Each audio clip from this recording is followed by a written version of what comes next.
Basically Pak Jokowi memang tidak kuat secara politik. Dalam hal ini dia nggak punya partai, Bang. Karena nggak punya partai, dia harus kuat di opini. Basisnya kan begitu. Bisa dikatakan buzzer itu baru muncul di era Jokowi ya? Basically Pak Jokowi memang tidak kuat secara politik. Dalam hal ini dia nggak punya partai, Bang. Karena nggak punya partai, dia harus kuat di opini. Basisnya kan begitu. Bisa dikatakan buzzer itu baru muncul di era Jokowi ya? Menurut data. Maksimalnya itu di era Jokowi. Gerakan kemarin tanggal 25 itu benar-benar membawa kekecewaan mereka. Membawa kekecewaan mereka, dia tumpahkan ke DPR itu. Ini lagi yang saya kira perlu disadari oleh para politisi, para pengambil kebijakan, bahwa dalam politik itu sering persepsi lebih penting daripada realitas. Ada seorang anggota Komisi 3-nya bilang, ya saudara calon hakim MK ini, Anda ini dipilih oleh DPR ya, ingat. Karena itu, dengan menghantam DPR. Kan itu aneh sekali. Nonsense. Aneh dalam arti dia sudah pakai diksi menghantam. Itu sama sekali bukan diksi kenegaraan. Sampai polisi bilang jangan siaran langsung Jangan di live TikTok, iya lagi bener. Karena ketika siaran langsung, simpati publik untuk ikut ke sana tinggi. Oh iya. Banyak BIN, Mbak, sekarang. Badan Intelijen Netizen. Ada tunjangan paling mahal. Apa tuh? Tunjangan beras 12 juta.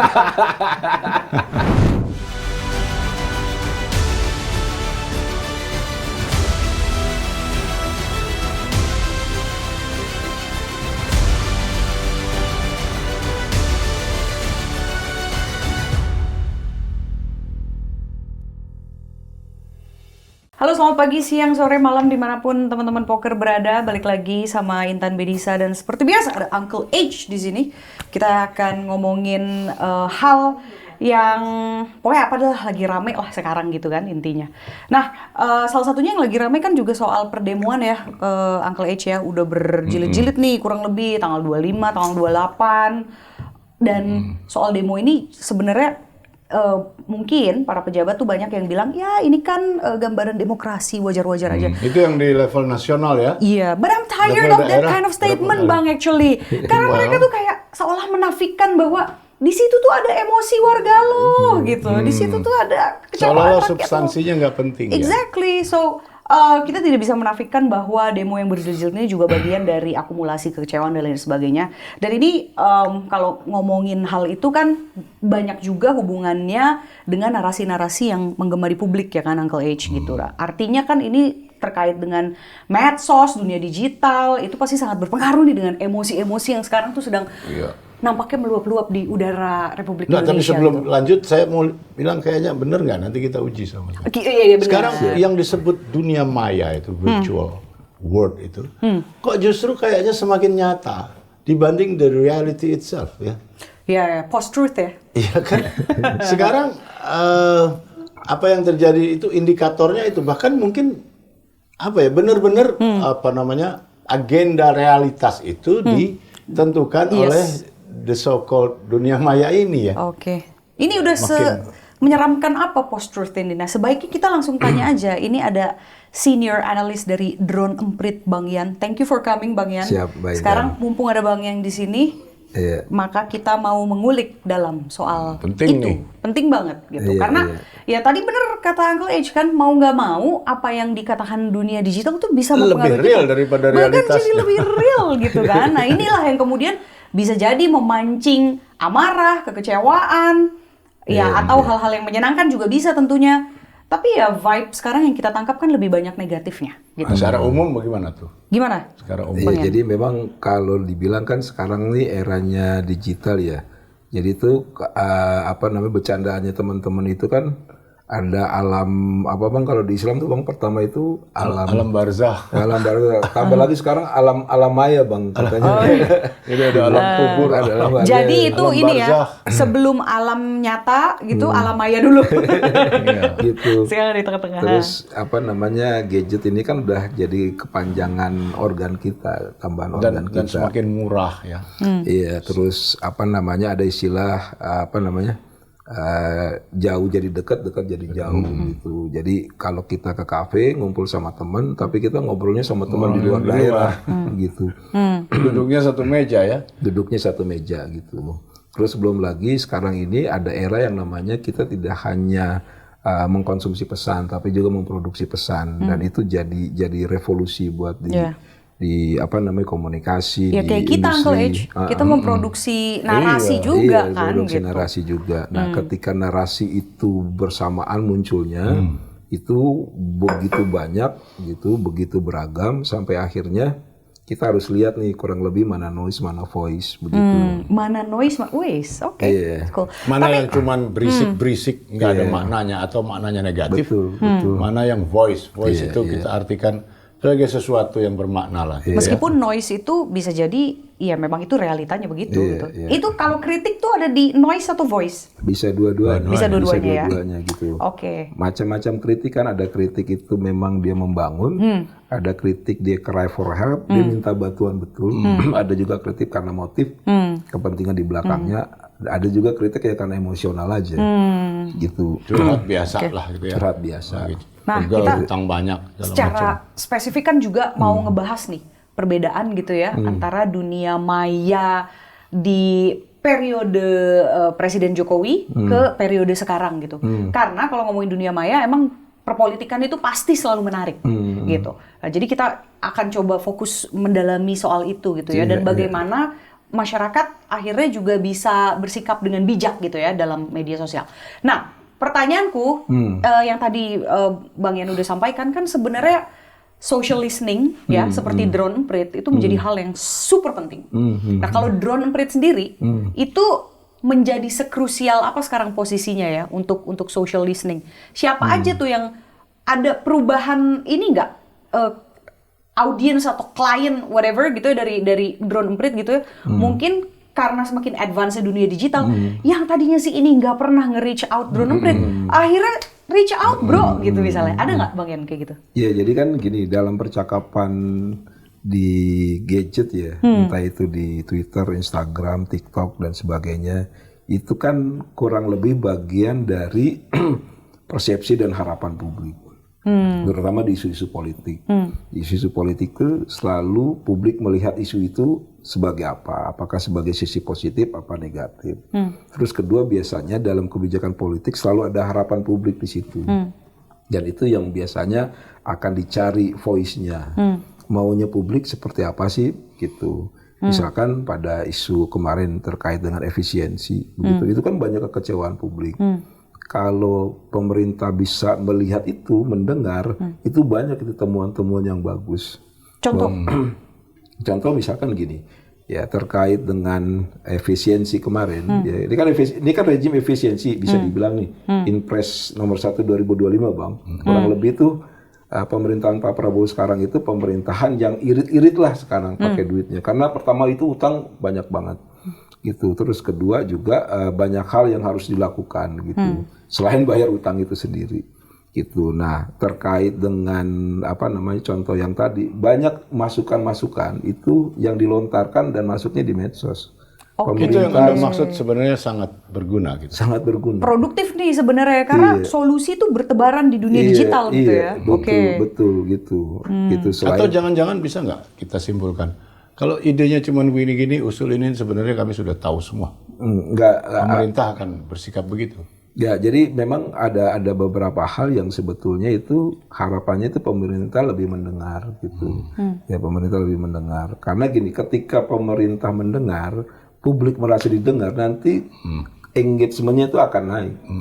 Gitu. Ke-engagement naik, publik tidak hanya menjadi objek, publik juga menjadi subjek pelaku dari pembangunan ini, kurang lebih seperti itu. Terjadi dialog nasional yang Iya, dan sebetulnya dialog nasional itu nggak harus seminar apa segala yang kejebak pada sisi seremonial. Ini bener ini.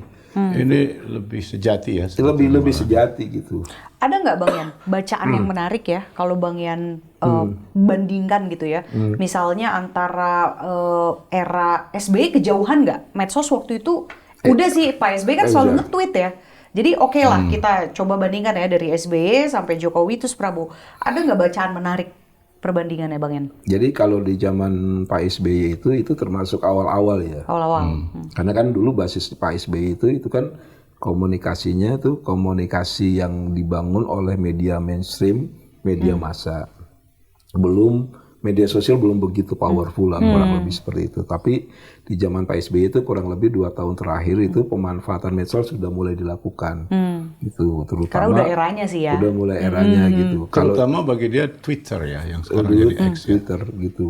Di zaman Tanda bintang SBY kan gitu khas banget. gitu. Itu yang menarik di zaman Pak SBY adalah ketika Pak SBY merasa dia harus ngomong Sendiri ya. ngomong sendiri, takutnya nanti media nge-frame-nya berbeda, dia bikin cuitan tanda bintang SBY. Gitu, maaf, sorry. Gitu. Nah, di zaman Pak Jokowi beda. Di zaman Pak Jokowi itu basically Pak Jokowi memang tidak kuat secara politik. Dalam hal ini dia nggak punya partai, Bang. Gitu. Karena Lone nggak Ranger nih ceritanya. Nggak punya ide juga pada dasarnya ya. Ya, saya izin Bang, saya pakai basis data medsos ya. Iya. Karena nggak punya partai, dia harus kuat di opini. Basisnya kan begitu. Ya kan. Buatlah army sendiri gitu ya. Iya, kan kurang lebih kan ketika nggak punya kekuatan politik partai, dia harus punya kekuatan politik relawan.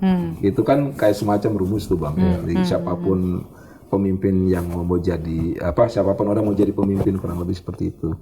Nah, itulah makanya dia perkuat yang namanya buzzer. Gitu. Sorry, influencer dulu, terus tokoh, baru buzzer. Oke. Influencer itu adalah orang yang aktif di medsos. Foto sama gerak-geriknya kelihatan, publik tahu, dan orang tahu bahwa dia itu aktivis medsos lah, kurang lebih seperti itu. Terus tokoh ya memang dia lebih banyak bergerak di lapangan gitu. Cuma Di memang luar medsos, di luar tapi akhirnya medsos. tersorot oleh medsos ya. Tersorot oleh medsos. Itu yang ketiga baru buzzer. Buzzer itu yang cyber troop itu. Bisa dikatakan buzzer itu baru muncul di era Jokowi ya, menurut data. Maksimalnya itu di era Jokowi. Oh, berarti sebenarnya tuh udah ada army buzzer itu. Bibit-bibitnya Bibit-bibitnya udah ada gitu. Dan Tapi bener-bener itu dimanfaatkan atau bagaimana? jadi bahasanya, yang menarik itu di zamannya Pak Jokowi itu yang punya pasukan buzzer atau cyber troop itu nggak cuma pemerintah, Ya. Tapi juga kelompok-kelompok di luar Posan pemerintah. lah gitu Posan gitu. Masih ingat MCA, Muslim Cyber Army? Iya. sama ini ya, cebong kampret itu termasuk Nah, tuh kalau ya. cebong kampret kan ketika ada pertarungan gitu, ada tengkar narasi baru gitu. Kenapa ada cebong kampret? Karena ada yang namanya polarisasi. Apa itu polarisasi? Ketika orang terjebak sama yang namanya echo chamber, gaung gitu, gemak gitu. Gaungnya di kamar sendiri. Iya. Echo chamber ya. Iya.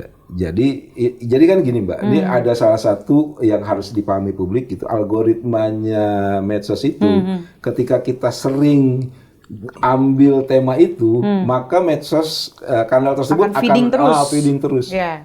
Gitu. Paling gampang lihat karakter saya sama Mbak Intan, misalkan lihat aja di compare medsos kita. Oh, ternyata Mbak Intan suka sepeda, saya suka bola kayak gitu. Itu kelihatan di situ. Mbak Intan suka Pak Jokowi, ya udah hal-hal positif terkait Pak Jokowi masuk semua di situ. Langsung udah kayak teori jarum suntik tuh Nah, kan. gitu. Masuk Nempel terus. gitu. Ya. Sampai akhirnya ketika Mbak Intan, Pak Jokowi salah loh, Mbak Intan.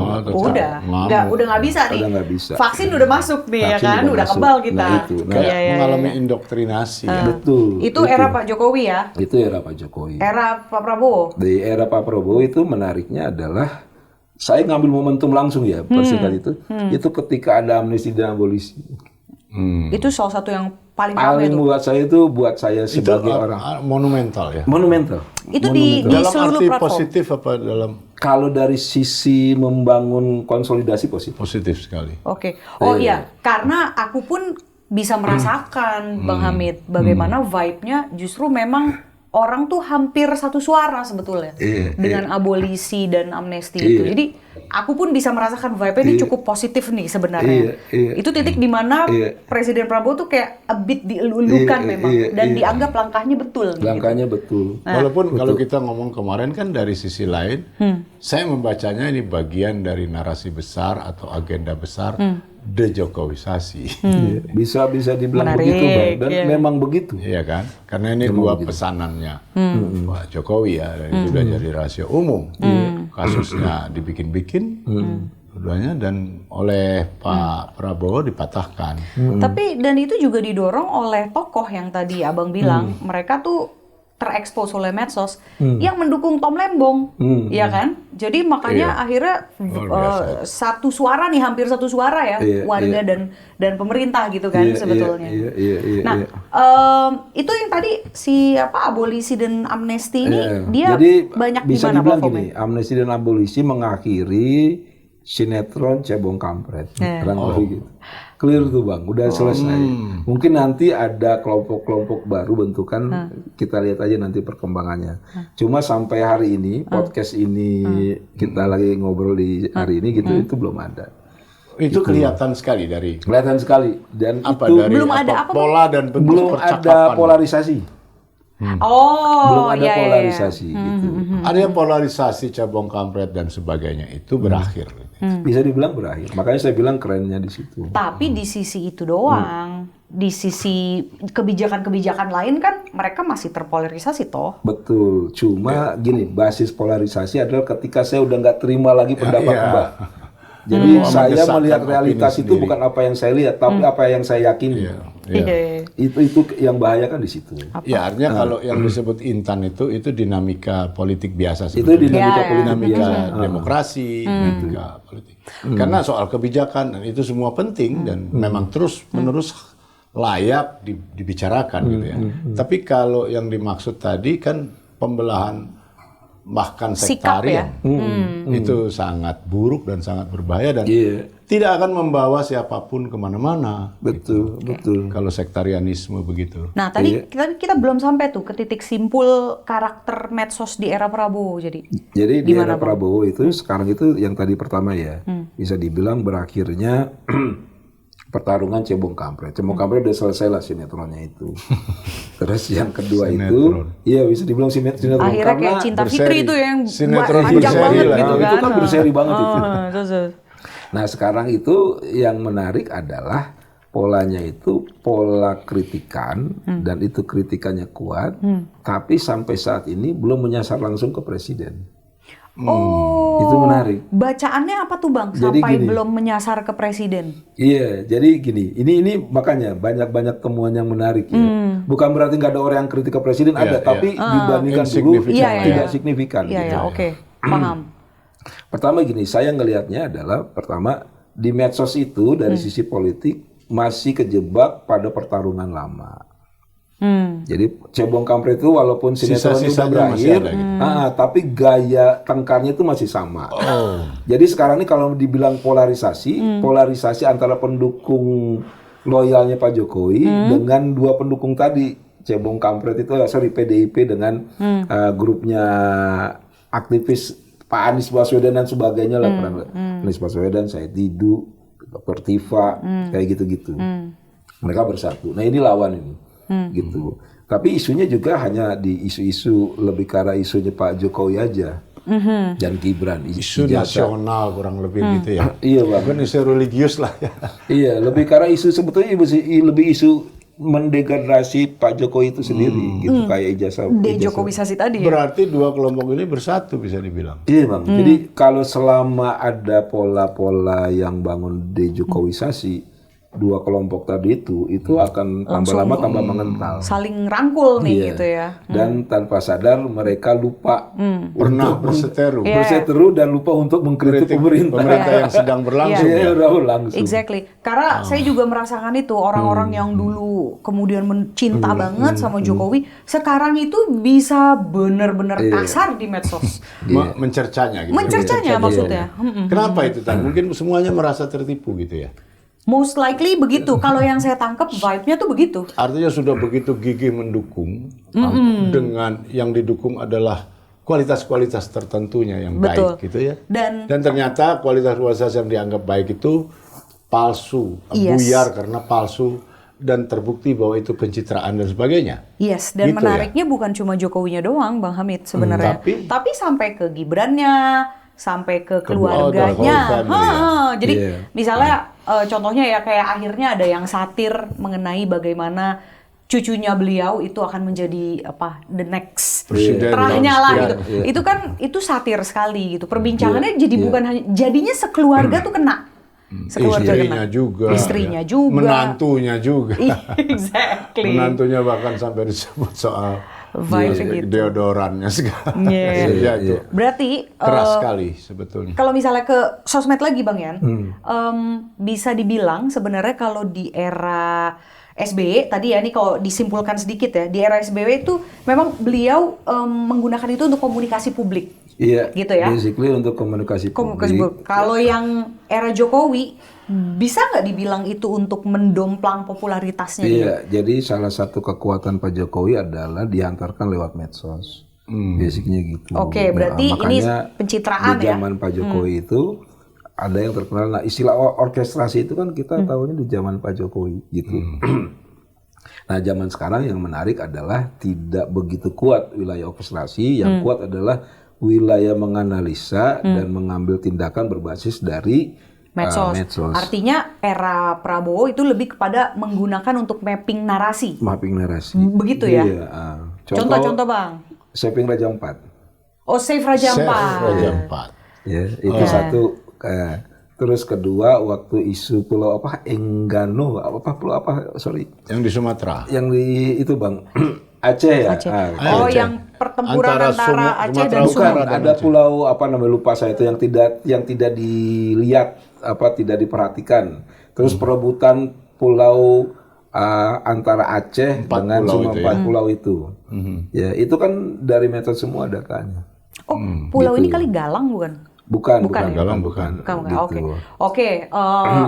Nah itu gimana tuh Abang melihat bahwa pemerintah tuh mapping sekali dari situ? Iya, Maksudnya gimana? jadi gini, untuk Save Raja 4 ya, itu kan nggak sampai demo berjilid-jilid. Berjilid-jilidnya itu di medsos.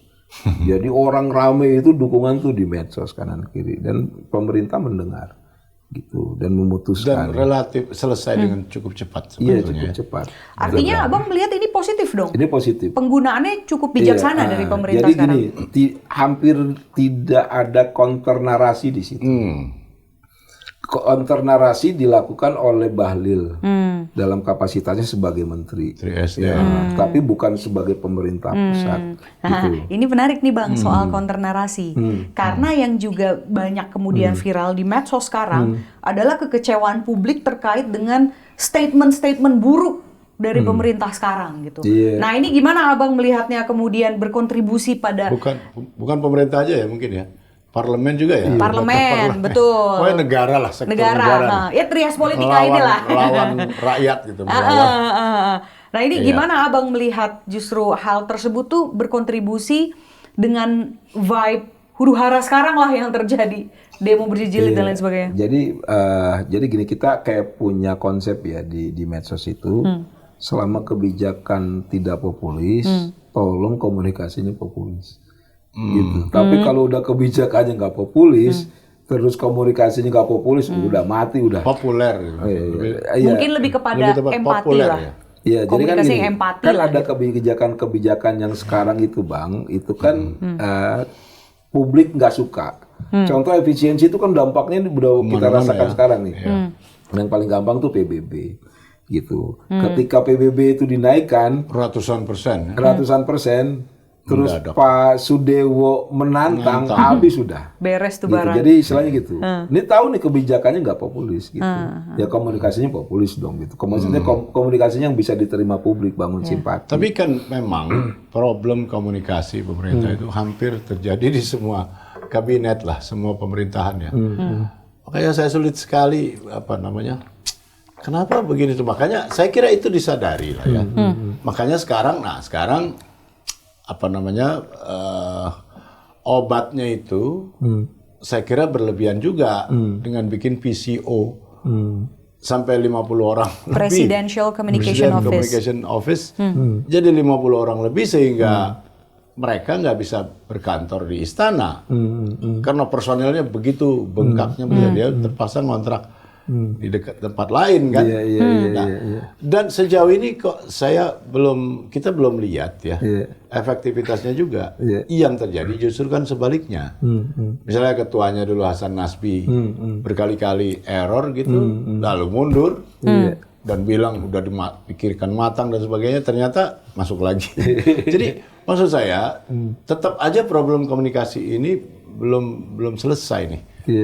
Bahkan bisa dibilang kalau yang sekarang tidak mudah dipercaya jadinya ya, karena reputasinya kan dalam waktu singkat aja beberapa kali salah gitu. Misalnya ada apa waktu kan zaman Pak Jokowi ya, ada wawancara seolah-olah doorstop yang palsu ternyata ketahuan. So kredibilitas dan reputasinya jadi kurang. Dan satu hal juga Uncle H dan Bang Yan, aku jadi ingat bagaimana polarisasi di masyarakat sipil. Karena zaman Pak Jokowi, apalagi periode 1 itu kan diterima hangat sekali hampir semua kalangan. Jokowi adalah kita. Iya, hampir pasti.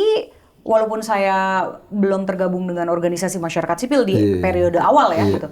Tapi saya meyakini bahwa vibe itu lebih tenang dan lebih adem. Kayaknya mereka bersatu lah gitu. Cocok nih dengan pola pemerintah gitu.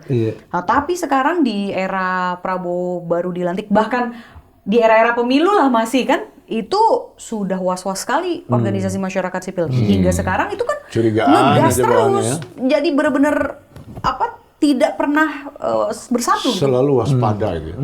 Berseberangan terus gitu. Dan organisasi masyarakat sipil ini kan juga bermain di kampanye-kampanye digital, narasi dan bagus gitu ya. Mereka juga bisa mendulang narasi, terus kolaborasi dengan influencer dan sebagainya. Jadi iya, hal itu kemudian makin memperburuk ya vibe dan ya mengekspos komunikasi publik ya, tadi yang Bang Hamid bilang bahwa buruk sekali, dan itu semakin terekspos.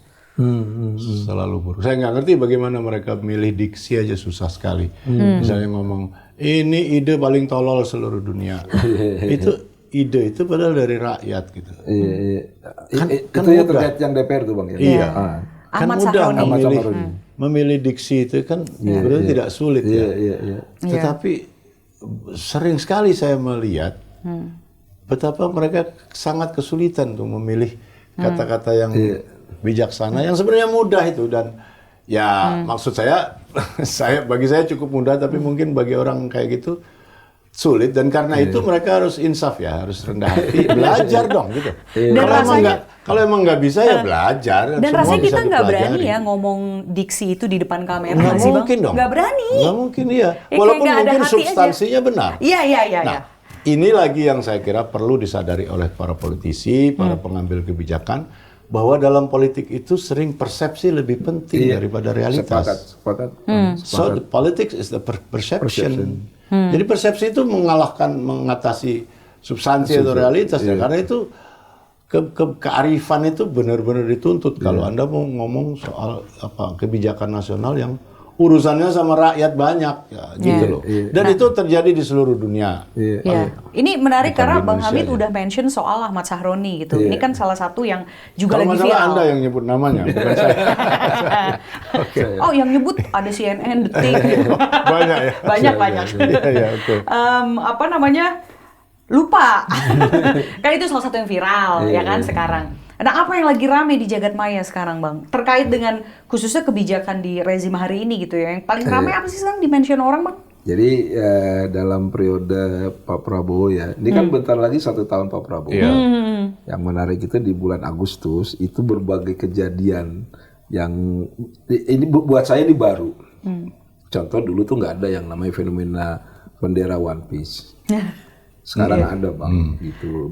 One Piece itu kan perang simbolik sebetulnya, gitu. Bahwa ini loh, kita ini merdeka, tapi yang merdeka Anda, saya belum merdeka, kurang lebih seperti Anda itu. sendirian doang. Anda sendirian doang. Polanya itu 2. Pertama itu, pola yang dibangun 2 ya.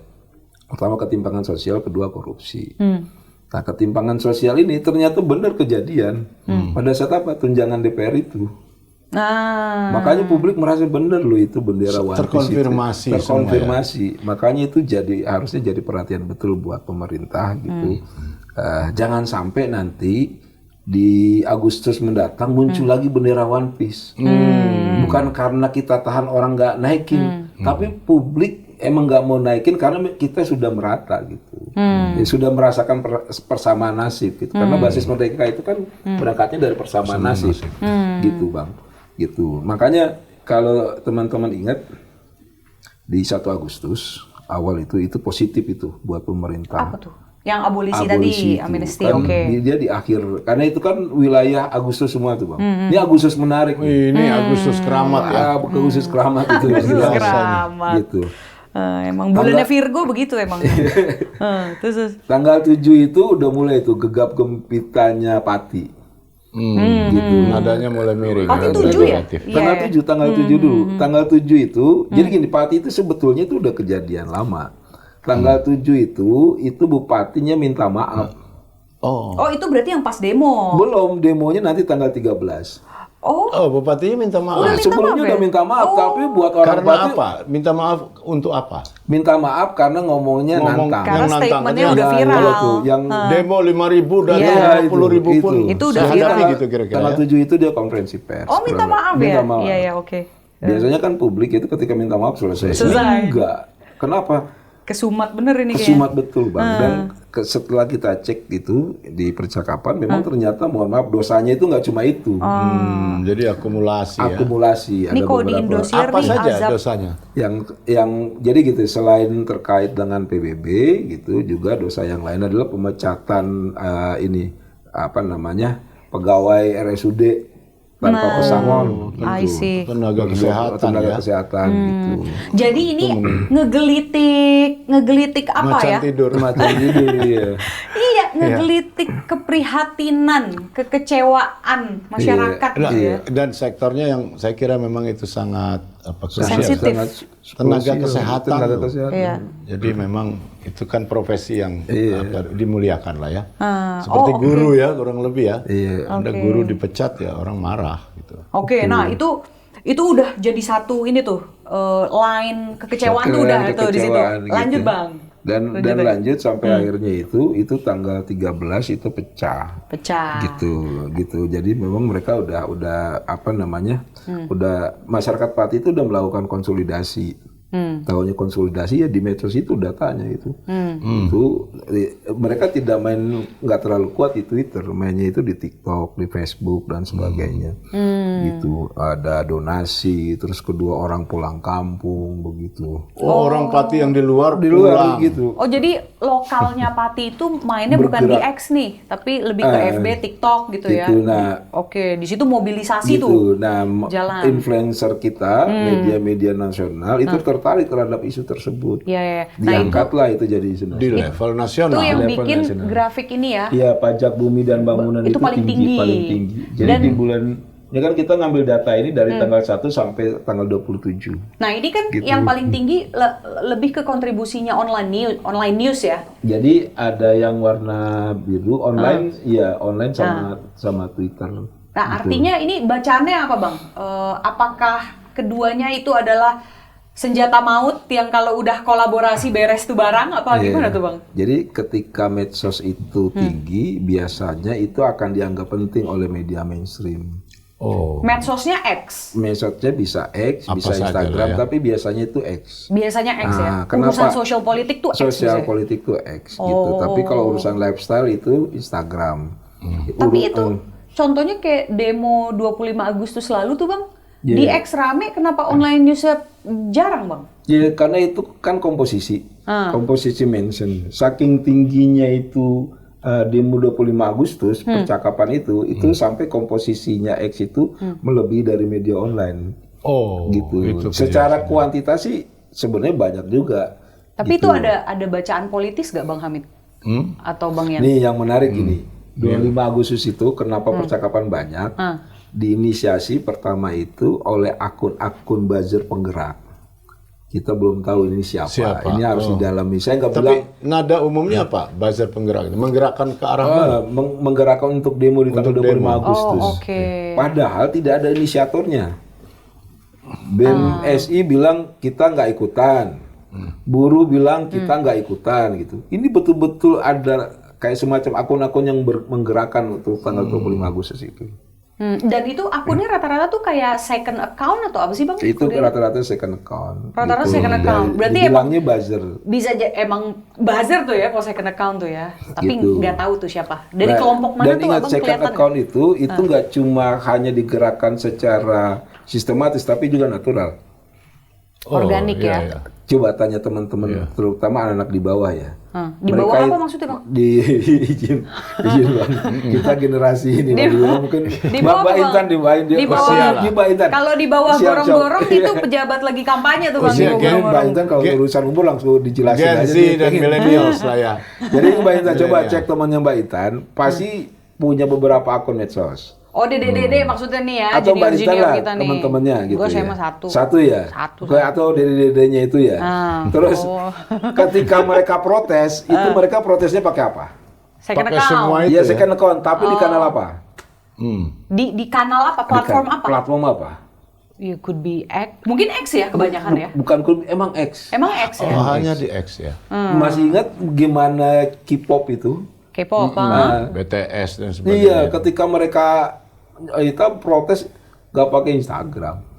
Ada pakai Instagram tapi pakai X rata-rata. Yang pakai X. dominan X lah. ya. Oke, jadi ini pokoknya intinya kritik sosial politik tuh banyak main di X. Iya. Nah, tapi abang sendiri kok dari drone emprit itu belum melihat tuh pola nih dari kelompok mana ya si buzzer ini nih yang tanggal 25 itu? Jadi gini, itu satu ya. Karena itu kan ini kan kejadian baru kemarin. Baru. Ketika kita menentukan ini orangnya kan nggak boleh. Iya. Harus ada kita cek dulu gitu. Data ya. Karena ini bicara data. Terus kedua adalah akun-akun yang bilang bahwa gerakan kemarin itu rekayasa. Negatif lah terhadap gerakan itu tuh juga banyak. Oke. Gitu. Kenapa? Karena ini nggak jelas, Bang. Inisiatornya nggak jelas. Oke. Terus yang ketiga adalah publik natural sendiri yang ikut terbawa dengan gerakan tersebut. Mereka bilang ini yang paling natural. Kenapa? Karena gerakan kemarin tanggal 25 itu benar-benar membawa kekecewaan mereka. Gitu, membawa kekecewaan mereka dia tumpahkan ke DPR itu. Karena akumulasi kan saya lihat juga tuntutannya cukup masif ya, maksudnya cukup umum. Ya ada ngomong soal perampasan aset, ada soal ngomong tunjangan Semua, Bang. DPR. Semua agenda dititipkan ya. Dititipkan di situ, makanya dibilang nggak jelas dan jatuhnya natural gitu. Oke, kalau natural berarti kan kurang lebih positif lah gitu ya. Positif dalam arti tidak ada yang menggerakkan, tidak ada yang mendiktekan agenda tertentu. Iya. Jadi apa namanya real aspirasi publik berarti. Iya. Tapi bisa jadi natural kan karena terprovok, Bang. Bisa jadi. Bisa jadi. Karena gini, basisnya gini. Tanggal 25 itu orang marah, clear itu sebetulnya. Marah betul. Orang marah gitu. Tuntutannya ya yang tadi Mbak bilang banyak itu tuntutannya dan sepertinya nggak jelas. Tapi tuntutan ada banyak tentu ya. Bisa nggak Anda urutkan urutannya? Ini narasinya ya. Ya, nomor paling banyak satu itu dimention apa tuh sih sebetulnya gitu? Karena tidak ada inisiator resmi, saya nggak berani bilang bahwa akun ini yang ngomongin tuntutan itu adalah tuntutannya mereka. Nggak bisa. Oke, dari segi isunya aja. Iya. tuntutannya apa? Apakah orang Kalau isunya DPR lebih ngomong ke begitu? arah pada kekecewaan terhadap DPR. DPR. Jadi kalau kita lihat itu isunya itu sebetulnya isu ketimpangan. Ketimpangan terhadap apa? Gaji DPR dengan kondisi kita. Karena itu lagi viral-viralnya Itu kan lagi tuh. viral-viralnya. Artinya dalam keadaan rakyat merasakan betapa sulitnya hidup gitu ya, cari kerja susah dan sebagainya, ada banyak penghematan juga dari pemerintah juga. Tiba-tiba DPR ngomong angka-angka fantastis untuk diri mereka sendiri. Abang pernah makan tunjang di restoran Padang kan, Bang? Kenapa itu? Ada tunjang paling mahal. Apa tuh? Tunjangan beras 12 juta. Ngeri. Itu kan juga Jadi salah satu clear ya viral itu ya, itu maksudnya. clear lah ya. Duduk perkaranya sebetulnya. Jadi clear gini ya. Bang, izin ya. Sekamnya itu kalau ibarat kata mau kebakar, sekamnya itu udah ada di awal-awal pemerintahan Pak Jokowi. Kalau kita masih ingat di bulan Februari itu pernah ada demo ojol. Abang, jadi Ini di pemerintahan Jokowi. Pemerintahan Prabowo. Mohon maaf, pemerintahan Prabowo. Februari tadi ada demo ojol. Demo ojol. Oh iya yang gede itu, Bang. Yang gede Iya itu. bener. Terus lanjut lagi di bulan Mei, ojol lagi. Terus juga persatuan supir truk itu pada demo. Jadi artinya ini yang demo nih orang-orang grassroots ini. Artinya apa? Ini keadaan di grassroots ini tidak baik-baik Tidak baik-baik saja. Itu bisa jadi salah satu gambaran era medsos di Prabowo tuh itu memang. Jadi artinya lebih otentik ya sebetulnya. Lebih otentik. Nah, karena otentik itu, natural itu, makanya mereka bisa dibawa kemana aja. Gitu. Ini menarik ya Bang. Berarti artinya sebenarnya bisa dikatakan netizen itu sibuk untuk mencaci antara cebong dan kampret di era Jokowi, tapi di era Prabowo netizen ini memang sibuk curhat, meluapkan kekecewaan terhadap kebijakan Jadi kurang lebih gini, pemerintah. yang ngeri ini dan bisa jadi ujungnya nanti ke pembangkangan sipil. Jadi kalau di era Jokowi itu polanya kan pola politik, gitu. Polarisasinya kan cebong kampret, basicnya kan karena politik. Oke. Kalau ini enggak, karena perut. Karena kekecewaan perut. Kekecewaannya karena perut. Nah, indikasi adanya pembangkangan sipil adalah ketika Pati dan Bone itu mereka nggak terima dipajakin. Artinya kan pemerintah kasih instruksi, kita nolak. Nentang, bukan nentang lagi. Gua nggak mau bayar, mau apa lo gitu Wah, kira-kira ya. gitu, Bang. Ada penulis yang nulis gini, Nak, jadilah berani seperti rakyat Pati. Gitu-gitu kan. Itu kayaknya emang udah jadi simbol perlawanan masyarakat banget itu memang Apalagi Pati. memang Pati itu bagi orang luar mungkin nggak terlalu ngerti ya. Tapi Pati itu kurang lebih bagi orang Pati sendiri. Ya, Pati itu seperti Jawa tua gitu loh. Jawa yang punya pride berbeda di atas. Jadi mereka itu selalu membanggakan diri. Misalnya, kami ini tidak mengorientasikan hidup pada keraton manapun. Kalau the cradle of Javanese culture itu Solo, Jogja gitu katanya, dua-duanya keratonnya masih perkasa, tapi terutama Jogja yang benar-benar kayak kerajaan zaman dulu ya, pemerintahan keraton tuh masih berjalan di level kultural. Nah, orang Pati itu bilang kami nggak ke sana, nggak ke Jogja, nggak ke Solo. Kami ini ya orang Pati gitu kira-kira. Jadi memang ada semangat itu buat orang Pati. Orang Pati itu membanggakan dirinya dengan cara seperti itu. Bukan mereka sombong ya. Jadi Mereka merasa independen. Gitu. Kami ini masyarakat yang dewasa yang independen. Gitu. Ya, oke. Nah, balik ke soal demo Bang Yan, karena lagi rame nih kan. Itu kalau kita compare antara demo 25 dan 28 tuh ada yang menarik gak Bang? Jadi yang kalau menurut saya menarik adalah di demo 25 itu. Ya, kalau coba mungkin ada slide-nya bisa ditunjukkan itu. Itu perbedaan banget. Nah, itu ya. Ini demo 25, 28 sama Pati. Ini saya cut off datanya itu sore ya, sampai sore ya. Padahal ini kan demo masih berlangsung nih kurang lebih. Tapi maaf tadi di back tadi. Nah, tapi kayaknya sih nggak mungkin ngejar ya, nggak mungkin ngejar demo 25 Agustus. Artinya 25 Agustus itu yang betul-betul memicu percakapan yang luar biasa. Dan ini sebetulnya jadi insight betul nih. Pertama, ternyata demo yang tidak ada inisiatornya malah menjadi percakapan luar biasa. Publik tertarik dengan demo tersebut. Terus yang kedua, di demo ini betul-betul yang berangkat dari kekecewaan, bukan dari ada konsep apa yang mau dia bawa. Kayak demo buruh itu kan ngomongin kan terkait dengan penghapusan outsourcing misalkan kayak gitu. Ada konsepnya. Ada konsepnya. Ini kemarin nggak ada. Berangkat dari orang kecewa. Dan ingat kita punya budaya amuk. Budaya. Bahasa Inggris saja nggak punya tuh. Bahasa Inggris makanya kan. Jadi bahasa Inggris itu run amok kalau ngamuk. Kalau nggak salah itu Bang kan diambil Bang bahasa amuk itu jadi bahasa Inggris. Bahasa Inggris. Ngamuk tuh apa ya? Ngamuk itu Lash out. Enggak. Iya, Jadi bahasa Inggrisnya run amok. Iya. Run amok. Ngamuk itu. kalau nggak salah itu kan budaya kita ya Bang. Iya, karena itu. Jadi itu kan amuk itu bahasa Indonesia. Jadi bahasa Inggris pun pakai kata amuk Gitu. Dan Berarti run amok. bisa jadi nanti akan ada amuk yang disebabkan sesuatu yang nggak jelas cuma karena kita udah capek Mbak, udah stres, udah lelah. Berarti bisa disimpulkan bahwa sebenarnya ini adalah warning, red flag banget buat pemerintah sekarang.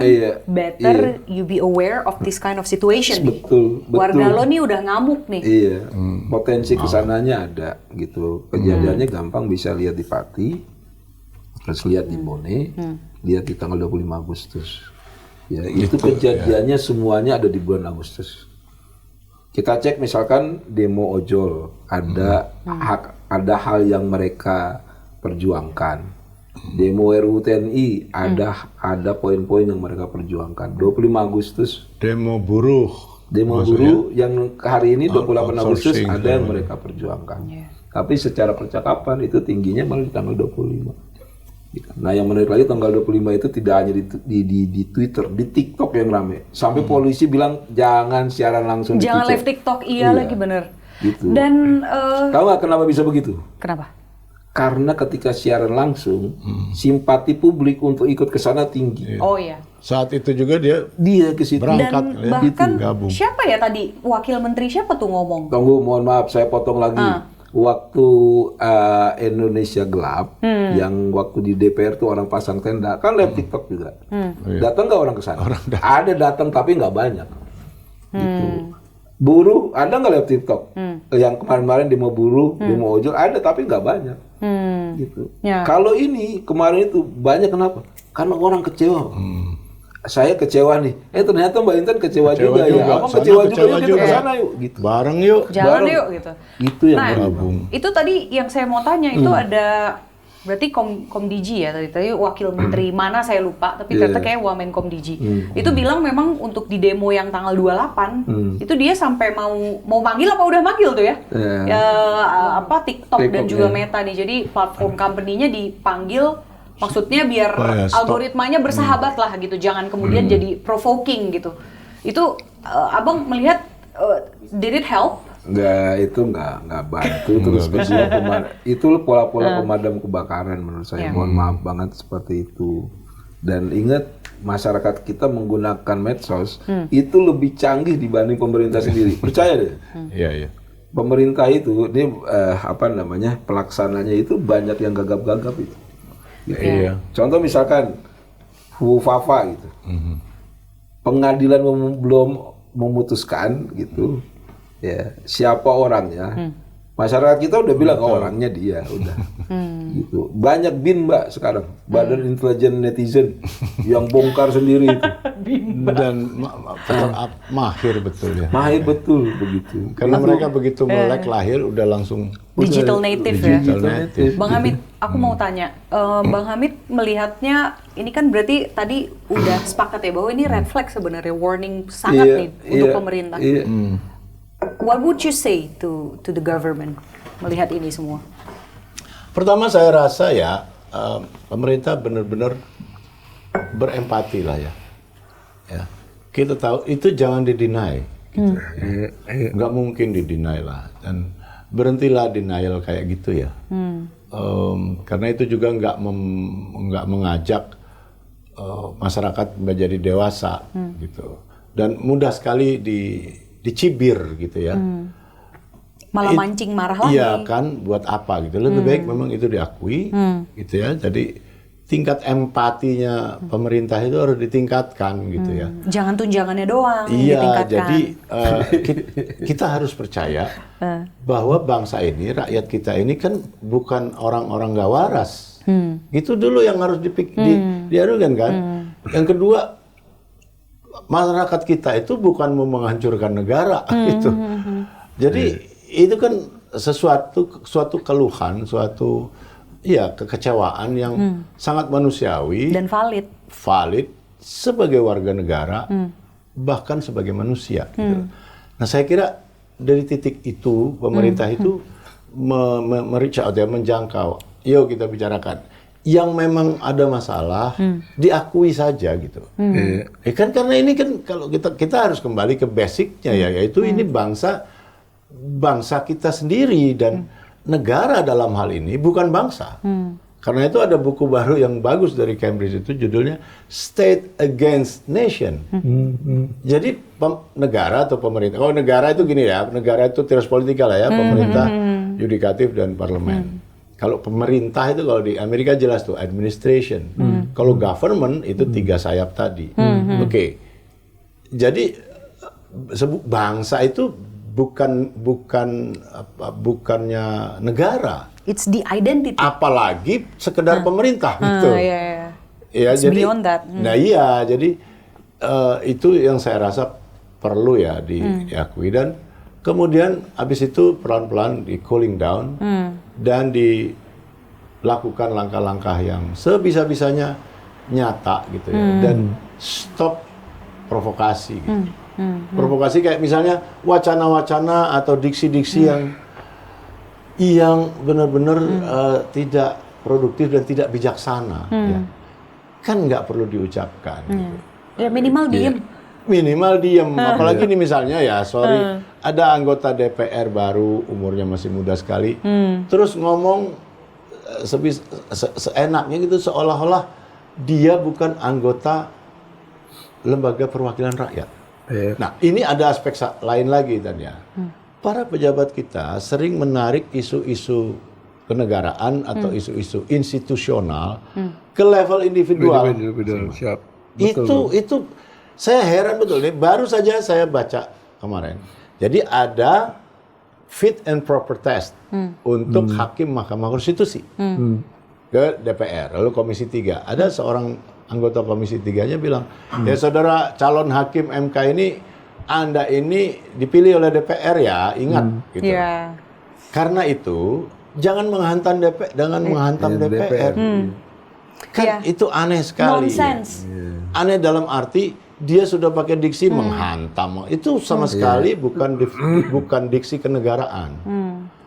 Dan kalau misalnya MK melakukan sesuatu hal yang dianggap negatif terhadap DPR, ya itu kan hubungan institusional.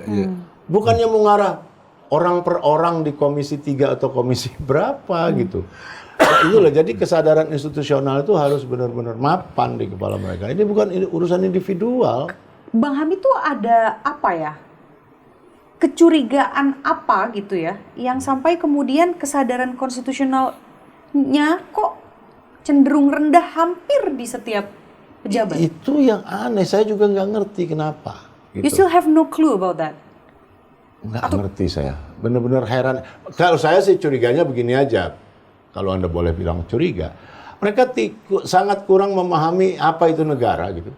Apa itu tata negara gitu. Jadi mereka masuk politik dengan bekal yang sorry to say ya agak pas-pasan atau minimum gitu. Secara knowledge. Knowledge dalam arti kenegaraan ya. Ini kan semuanya negara. Kita bandingin lah ya, misalnya di luar lah.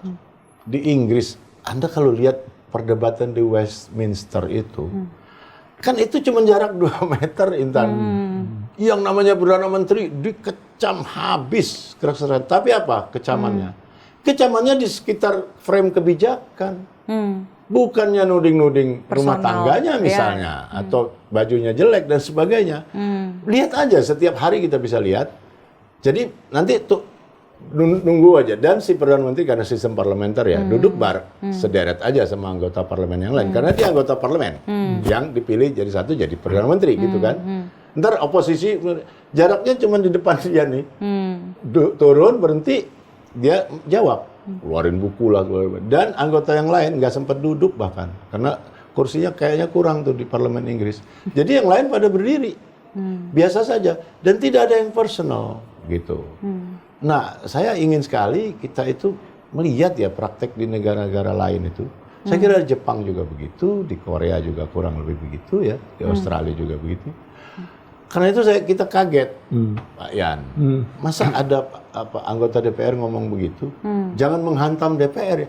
Kita bisa pertanyakan apa yang dimaksud menghantam juga. Dan apa pentingnya menghantam DPR dalam arti itu ya? Artinya kan yang disebut menghantam kalau ada isu tertentu, kasus tertentu yang melibatkan DPR sebagai institusi. Kan begitu maksudnya. Kok nggak boleh gitu? Aneh-aneh sekali. Dan itu juga Bang Yan. Orang fungsinya memang itu kok. Itu juga Bang Yan, kenapa pelecehan intelektualitas itu menjadi diksi poker. Sering terjadi. Selalu terjadi. Kita ngomongin itu tuh kan ada lagi di pelecehan intelektualitas. Kan begitu terus. Balik ke ruang digital dulu, Bang. Kan kita mengenal kata pengalihan isu ya, ya kan? Nah ini seringkali orang kemudian menudingkan itu apabila ada kasus-kasus yang lagi rame, terus ya tiba-tiba hilang aja gitu. Ditindih dengan kasus lain kan? ya. Nah itu kayak misalnya MBG atau kasus apa lagi ya, korupsi di mana gitu segala macam, terus tiba-tiba hilang aja. Itu kan suka ada tuh gitu. Itu tuh kalau Bang Yan ada nggak sih data di sosmed ya, bacaan yang melihat bahwa itu memang ada yang natural, tapi emang beneran sih yang ini nih yang dialihin gitu. Ada nggak sih Bang sebenarnya? Anda bisa baca itu dengan jelas, bisa diidentifikasi dengan jelas nggak itu? Iya, jadi kalau gini, jadi kan basis dari bangun engagement dengan publik itu kan 3 hal, gitu polanya itu. Pertama itu adalah reputation building, bangun reputasi. Terus kedua adalah kontra narasi ketika ada hal yang menyerang kita gitu. Terus yang ketiga, kalau misalkan kita nggak kuat nih, kita lakukan yang namanya pengalihan isu. Oh, itu the last resort lah kira-kira ya? Last resort. Dan itu sebenarnya emang ilmunya begitu. Gitu. Tinggal pengalihan isunya kayak apa. Ada pola pengalihan isu ketika memang isunya itu memang ada, jadi nggak kita ciptakan. Nggak dibikin ya? Nah, tinggal kita tambahin aja. Gitu. Makanya isu-isu skandal, isu artis apa segala itu. Ada satu nama artis tuh yang disebut mulu tuh. Kalau dia keluar tuh berarti ada isu yang dialihin gitu kan. Jadi kalau Bener misalkan gitu. lagi ada problem, ya udah nih artis ini nih beritanya masih 10 nih, ya udah. Telepon media, telepon teman-teman influencer misalnya gitu, tambahin lagi gitu. Kayak Pola itu terlihat. Pola itu terlihat gitu. Oh gitu. Pola itu terlihat. Kalau saya bayangkan mereka yang berkepentingan seperti menabung isu, Intan. Jadi mengkoleksi isu-isu tertentu yang kalau keadaan mengharuskan gitu dia lempari. Masih punya banyak lagi nih. Kalau ini nggak mempan yang ini atau yang ini udah redam. Nanti untuk isu lain saya masih punya 5-6 nih untuk pengalihan isu tadi. Ada ya bener seniat itu nabung isu. Saya menduga begitu. Karena terlalu cepat sering ya. Itu dugaan, bener nggak Bang? Bisa dikonfirmasi nggak Bang Yan? Jadi gini, kalau bener enggaknya memang harus tanyakan sama pelakunya. YBS. Tapi indikasinya itu jelas di mesin tuh gampang. Gimana sih kelihatannya Bang? Di mesin Contohnya ini kan ketika ada isu naik gitu, ya ketika ada isu naik kan, misalkan isunya itu nyerang kita, ketika naik kan dia harus ditiban. Berarti ada isu lagi nih yang dia harus lebih tinggi, harus lebih tinggi dari isu ini. Yang jadi pertanyaan adalah ketika, ternyata isu kita nggak kuat nih, tetap ini tinggi kan, caranya adalah di-cut. Take down. Take down. Nah, zaman sekarang nggak bisa take down. Nggak bisa. Jadi Gitu. di-cut-nya gimana? Di-cut-nya adalah ketika isu ini turun, masuk isu yang lain. Atau yang kedua adalah ketika isu ini muncul, ya udah dikelompokkan di orang ini aja atau kelompok ini aja. Dimitigasi. Dimitigasi. Misalkan gini, isu politik, misalkan kayak gitu. Ya udah Mbak aja yang suka, ibu-ibu di luar enggak. Itu berarti dialihkan via algoritma dong? Pertama tetap harus ada pemicu isunya gitu. Tetap harus jadi diciptakan isu baru. Ciptakan isu biar baru. geser nih audiensnya gitu. Ada ciptakan isu baru atau isu yang ada itu yang saya maksud, ada perbendaharaan isu. Masa cepet banget soalnya Tan. Kalau ada isu nindihnya cepet. Loh, kan nggak mungkin dia begitu ada isu yang merugikan, dia nyari-nyari dulu. Isu apa ya buat nindih ini? Nggak begitu dong cara kerjanya. Dia akan kalah terlambat. Jadi dia simpan stok. Lebih mungkin begitu. Karena cepat kan. Kayak waktu korupsi Harvey Muiz kan, artisnya Iya. keluar lagi, ya kan, di pengadilan gitu. Maksud saya juga kalau dari segi technicalities-nya rada ngerti sebenarnya. Tapi kalau jadi penguasa agak berbakat ini. Kalau cuma urusannya gitu doang. Dan izin Bang, itu nggak cuma, jadi gini, yang keren itu di zaman sekarang semua kelompok itu bisa melakukan itu. Nah. Tinggal dia pertama itu punya stok isu yang abang tadi katakan, gitu. Terus kedua dia punya pola jaringan komunikasi, punya media, punya influencer gitu. Bagi instansi-instansi tertentu yang kerjanya memang mengkolek isu begitu, tentu tersedia banyak dong. Ya, toh? Iya. Ya, memang misalnya bukan lembaga seperti PLN, BKKBN yang nggak punya. Iya. Emang Tapi dia lembaga fokusnya yang di lain, situ. kerjanya Masak terus. Intelijen orang, dinas intelijen, hal-hal semacam itu Kalau tentu punya. institusi yang nggak punya kemampuan itu bisa dengan melakukan adalah isunya dilarikan kemana, Dibelokin ya. dibelokin kemana gitu. Iya. Misalkan harusnya isunya nyerang pemerintah, misalkan jadi isunya itu isu yang noise. Iya, atau nyerang Vietnam. Iya.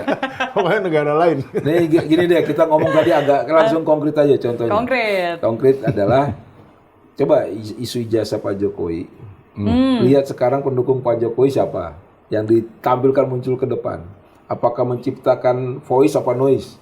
Noise, saya kira. Noise. Iya. Terakhir itu ada Benar-benar. namanya ini Firdaus Oyowobo. Jadi Langsung pada diceng-cengin. ketawa kan? Iya. Kan orang langsung ketawa tuh. Iya, Ya emang itu yang diharapkan. Radio rusak. Itu teknik, Mbak. Jadi lawannya ini Roy Suryo apa segala mau ngomong substansi buku itu kagak masuk ke publik. Orang taunya berantem aja sama Firdaus Oyowobo itu. Dan Itu salah apakah satu berarti teknik. itu mengindikasikan netizen kita pun memang mudah terprovokasi, mudah kemakan tuh sama yang Ya, kayak begitu-gitu? netizen seluruh dunia ya. Seluruh dunia itu Masa. basicnya adalah ketika emosi lebih kuat yang disentuh itu biasanya akan lebih banyak pengaruhnya dibanding kalau pakai rasio Kan nggak Gitu. kebanyakan nggak sepinter Intan gitu. umumnya. Apalagi Ini kan apalagi kayak kok netizennya adalah Bang Hamid sepi itu X. iya. Instagramnya aja nggak dimainin. Gue ngetek Bang Hamid kayak ngetek ini orang tidur. Nggak di repost, nggak apa, sudahlah gitu kan. Jangan jadi netizen udah Bang Hamid di podcast aja udah bener. Ya udah kita sebelum closing kasih dulu Bang, kasih Nah, ini paham dulu penting ini. ini. Masyarakat nih Khulasa. baiknya gimana Bang? Biar makin bijaksana lah dalam bermedsos nih dengan pola-pola sekarang. Saya kenapa ya, ngomong medsos itu jadi ingat 98, Bang. Buat saya ini hadiah terindah 98 dulu, Bang. Kita kan Abang pasti ngerasain ya. Iya. Dulu sebelum 98 gimana, sekarang Iya. kita tuh enak banget, Bang. Ngobrol tuh kayak apa gitu. Plong ya. Maksudnya plong. sebelum 98. 98 dengan sesudah 98 gitu. Jauh Nggak, sekali. ngobrolnya plong tuh sebelum 98 tuh plong maksudnya. Sebelum setelah. 98 kan kagak bisa ngobrol. Semua oke, dinding berarti- punya telinga. Semua dinding punya telinga. Oh, gitu. berarti maksudnya dari sisi security ngobrol Iya. bisa terbuka. Terbuka gitu. Dulu itu Ya, police oke. state istilahnya. Gitu. Benar-benar negara polisi lah. Oke. Nah, terus Otoritarian. Bang. Terus yang kedua adalah ini kan hadiah yang seharusnya kita maksimalkan. Syukuri, ya. Syukuri. Gitu. Jadi apa? Ya kalau bisa jangan banyak noise gitu. Iya. Udah lah, kalau caci maki mau sampai kapan sih kita caci maki gitu. Dan mau mengajak kita kemana ya? Iya mau ajak kita kemana? Ini sebenarnya jadi PR kita semua gitu. Dan itu nggak cuma buat aktivis, buat semua gitu. Bahkan kalau saya Bung Yan, lebih jauh sebetulnya. Saya pernah polemik tuh 5 tahunan lalu soal sains dan filsafat. Saya berdiri di barisan sains lawan the so-called filosof di Indonesia inilah Profesor Anu segala macam ya. Niat saya itu sebetulnya. Mari kita coba. Ini itu saya kira pertama kali di dunia ya bahwa medsos digunakan untuk polemik yang serius seperti itu. Dan saya dengan sadar karena saya bilang bahwa misalnya Facebook ya, orang itu nggak tahu betapa canggihnya teknologi yang membentuk Facebook ini dan yang lain-lain juga ya Twitter. Ini luar biasa canggihnya, luar biasa mahalnya menggunakannya, luar biasa luasnya yang make dan sebagainya. Jadi dengan semua itu mestinya kan isinya ya bermutu gitu loh. Bukannya sumpah serapah dan Itu dia. itu dia memang repot. Oke. Kita nggak bisa lain tapi kecuali cuma menghimbau. Mengimbau bener, Mbak. Nggak bisa lain. Oke lah, generasi digital. Weh, sekarang tiba-tiba Gen bijak. Z. Gen D. Gen D. Generasi digital. Soalnya Gen Z juga ada, tapi Iya. namanya generasi gender. Tapi generasi digital. Oke, ya mudah-mudahan saya, Bang Hamid, Bang Yan tuh kita dan juga tim poker ya itu menjadi voice, bukan noise ya, yang tadi Bang Yan sampaikan. Mudah-mudahan. Ya, dan makanya subscribe lah ke akun-akun voice, bukan noise. Dan jadi kalian sendiri, Mbak. Jadi ada di sila kami, ketika kita bisa bedakan noise sama voice, terbitlah invoice. Weh. Cakep tuh barang. Kalau gitu, Karena kalian tersendiri itu Iya, betul-betul cari benar-benar. dagingnya itu kan. Iya. Gitu. oke, kita mau ngecek invoice dulu, so kita langsung tutup aja. Terima kasih, sampai jumpa, bye. Thank you.